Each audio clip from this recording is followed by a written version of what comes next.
Dieu existe-t-il? C'est une question qui a taraudé les hommes depuis que le monde existe.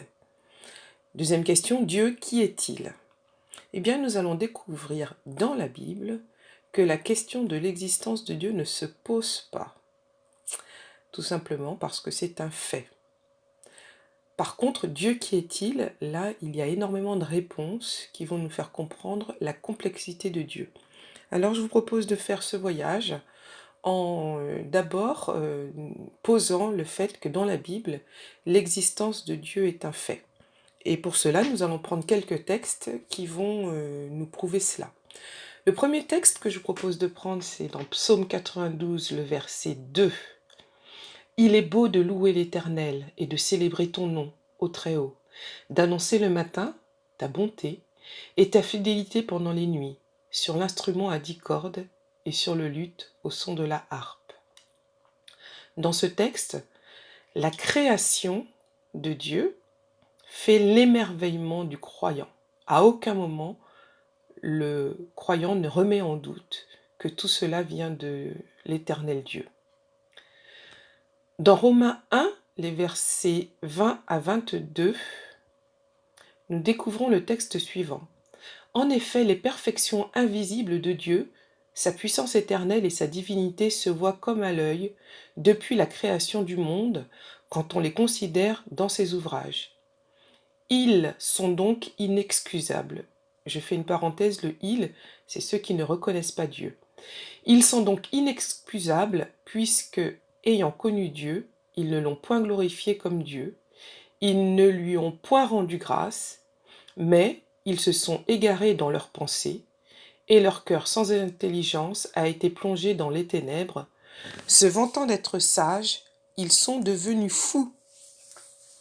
Dans ce texte, nous comprenons que pour le non-croyant, celui qui ne reconnaît pas Dieu, eh bien, la Bible le décrit, le définit comme quelqu'un de fou, mais qui ne le sait pas, il se croit sage. Mais en réalité, il est fou de ne pas croire en l'existence, en la reconnaissance de Dieu. Et puis, dans le livre des Actes, on trouve Paul à Athènes, qui fait un discours. Il fait un discours très intéressant. Il dit, Acte 17, versets 22 et 23, « Hommes athéniens, je vous trouve tous extrêmement religieux, car en parcourant votre ville et en considérant les objets de votre dévotion, j'ai même découvert un autel avec cette inscription à un Dieu inconnu. Ce que vous révérez sans le connaître, c'est ce que je vous annonce. » Avec ce texte, nous comprenons que quelles que soient les civilisations, tout homme, dans tous les temps, est à la recherche d'une transcendance.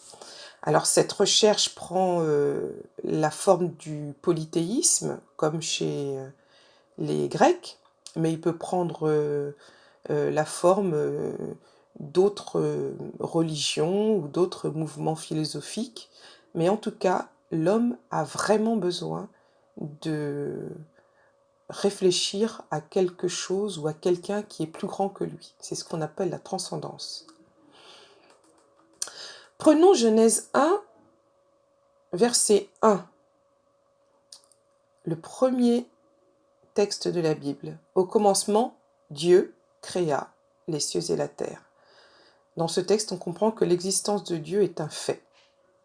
Il n'est pas discutable et il n'est pas discuté. Et pourtant, chaque personne va y apporter sa propre réponse.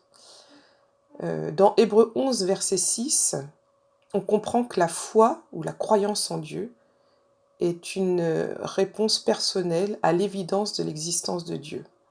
Hébreux 11, verset 6, « Or sans la foi, il est impossible de lui être agréable, car il faut que celui qui s'approche de Dieu croie que Dieu existe et qu'il est le rémunérateur de ceux qui le cherchent. »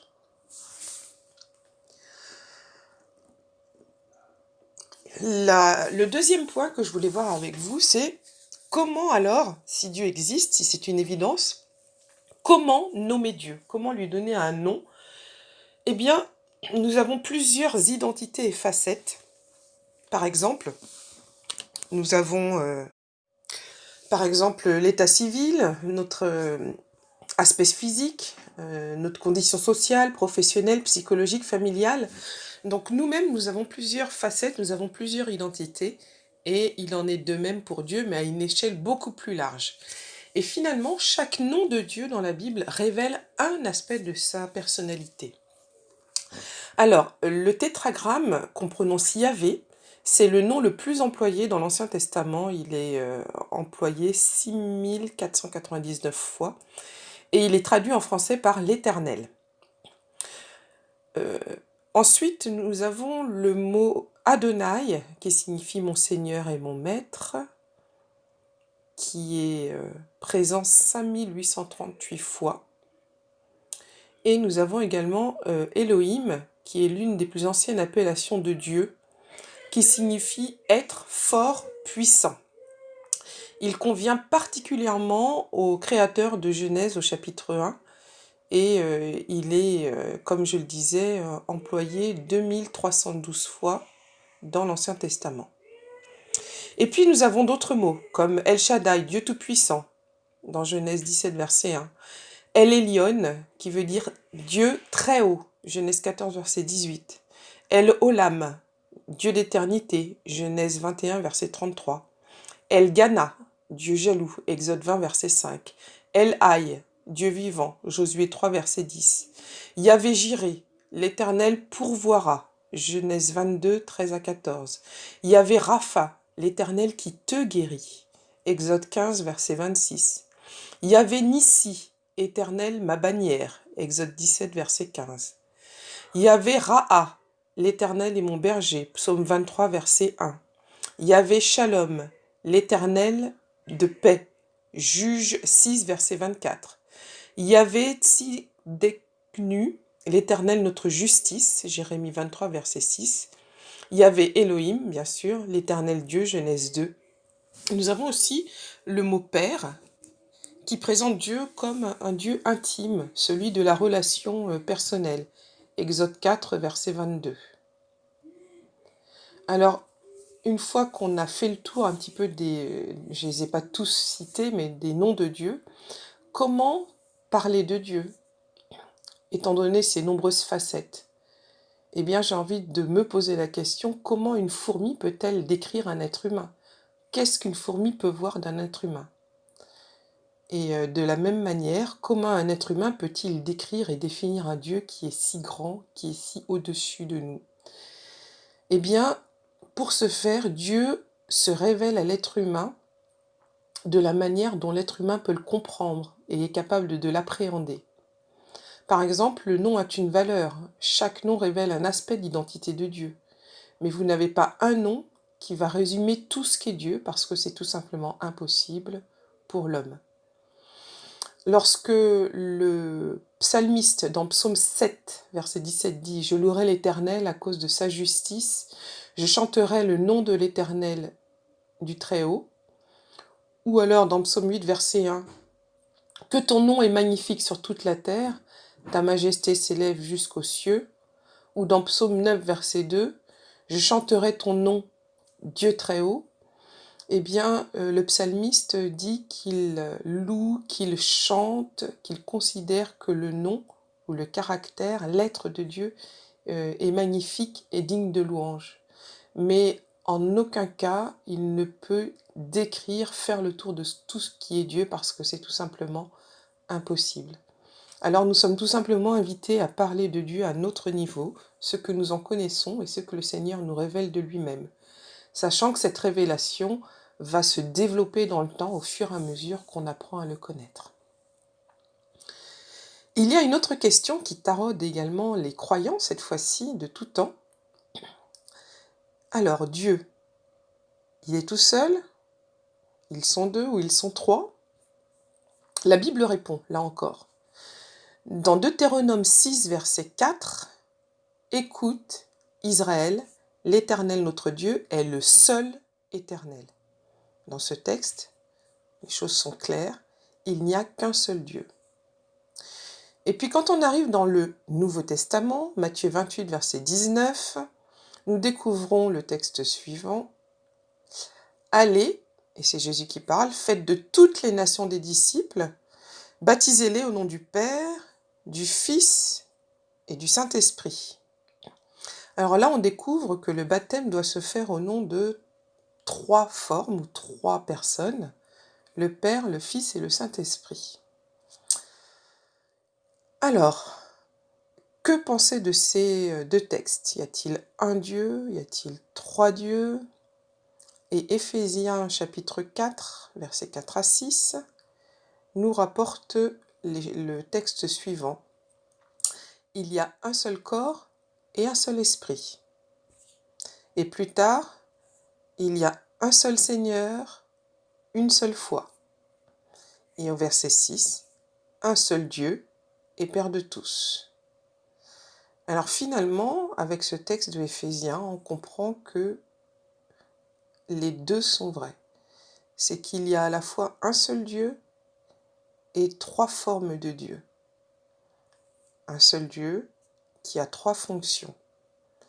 Dans 2 Corinthiens 13, verset 13, Paul salue les chrétiens en leur disant que la grâce du Seigneur Jésus-Christ, l'amour de Dieu et la communion du Saint-Esprit et la communication du Saint-Esprit soient avec vous tous. Eh bien, nous avons à notre disposition Dieu le Père, qui est au-dessus de tous.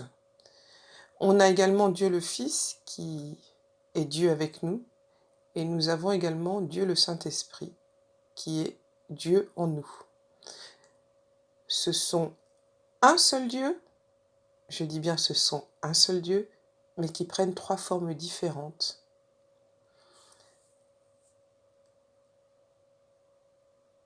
D'ailleurs, dans Genèse 1, verset 1, qu'on a lu tout à l'heure, on dit au commencement Dieu créa les cieux et la terre. Les 3 sont indistingués. On ne fait pas de distinction entre les 3. Les 3 ont participé, les 3 formes du Dieu unique ont participé à la création du ciel et de la terre. Par contre, dans Matthieu 3, versets 16 et 17, il y a bien une distinction qui est faite. Matthieu 3 raconte en fait le baptême de Jésus. Dès que Jésus eut été baptisé, il sortit de l'eau. Donc Jésus sort de l'eau. Et voici les cieux s'ouvrirent, et il vit l'Esprit de Dieu descendre comme une colombe venir sur lui. Donc là, c'est l'Esprit de Dieu qui descend sur Jésus. Et voici, une voix fit entendre des cieux ces paroles. Celui-ci est mon Fils bien-aimé, en qui j'ai mis toute mon affection. Et là, c'est le Père qui fait entendre sa voix. Donc Jésus se fait baptiser, le Saint-Esprit vient sur lui, et la voix du Père se fait entendre. Là, il y a bien une claire distinction entre les 3 formes de Dieu. Alors, bien sûr, c'est quelque chose qui n'est pas humain, et donc le Seigneur a choisi de nous expliquer qui il était au travers de cette image d'un Dieu qui prend 3 formes différentes. Alors une fois qu'on a compris cela, on va se pencher maintenant sur les attributs de Dieu.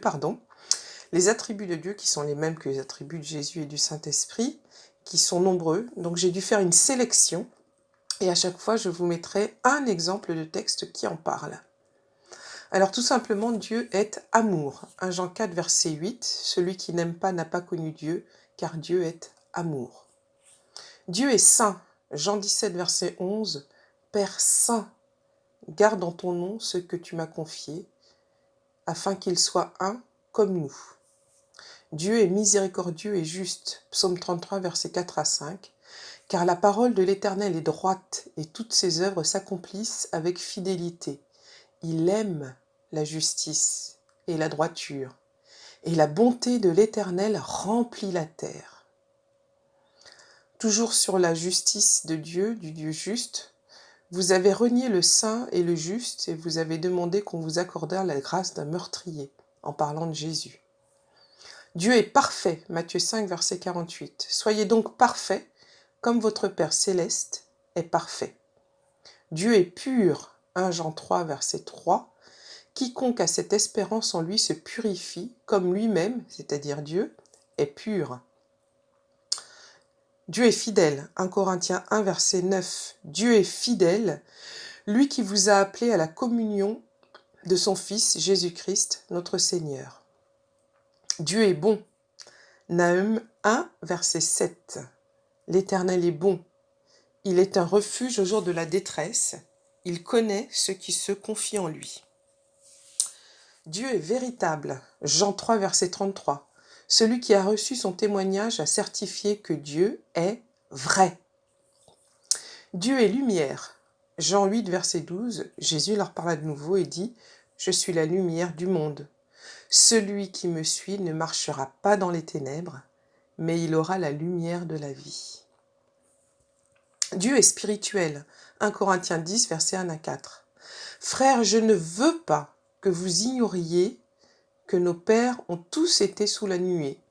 Ils ont tous passé au travers de la mer, qu'ils ont tous été baptisés en Moïse dans la nuée et dans la mer, qu'ils ont tous mangé le même aliment spirituel et qu'ils ont bu le même breuvage spirituel, car ils buvaient un rocher spirituel qui les suivait, et ce rocher était Christ. Ce rocher était le Messie, Jésus-Christ. Dans Jean 14, verset 6, Jésus dit de lui-même « Je suis le chemin, la vérité et la vie. Nul ne vient au Père que par moi. » Eh bien, Dieu est également chemin, vérité et vie. Dieu est éternel, psaume 90, verset 2. Avant que les montagnes fussent nées et que tu eusses créé la terre et le monde, d'éternité en éternité, tu es Dieu. Dieu est d'éternité en éternité. Dieu sait tout, il est omniscient. Psaume 139, versets 2 à 4. Tu sais quand je m'assieds et quand je me lève. Tu pénètres de loin ma pensée. Tu sais quand je marche et quand je me couche. Et tu pénètres toutes mes voies. Car la parole n'est pas sur ma langue que déjà, ô Éternel, tu la connais entièrement. Dieu est partout, il est omniprésent. Psaume 139, versets 7 à 10. Où irai-je loin de ton esprit et où fuirai-je loin de ta face? Si je monte aux cieux, tu y es. Si je me couche au séjour des morts, t'y voilà.